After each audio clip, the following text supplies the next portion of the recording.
coração de Jesus e Maria. Dia 20, São Bernardo, abade e doutor.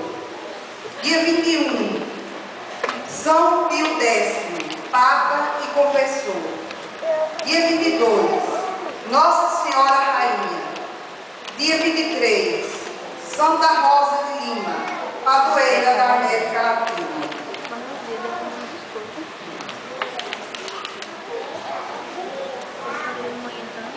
Então, na próxima quarta-feira, não é? Que é o momento paulino, que nós vamos estar aqui às 7h30 eu convido a todos.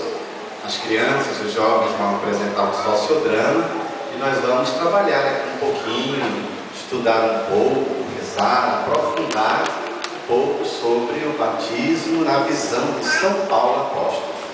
Quem quiser aprender um pouco mais sobre São Paulo, tem que se convidar para na próxima quarta-feira, às 19h30.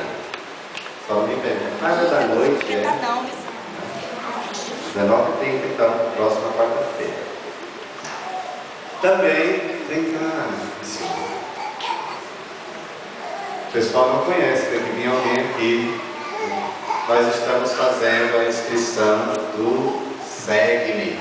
Então, quem tem filhos, adolescentes em casa, entre 13 anos e meio a 19 anos, mande aqui para a igreja para fazer a inscrição do Segue-me. Essa moça que está aí na janela, Ana Eliane, ela tem aí, no final da missa, você pode fazer pelo seu filho, viu? Sua filha.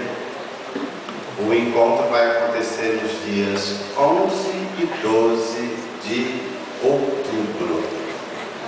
É um encontro de jovens.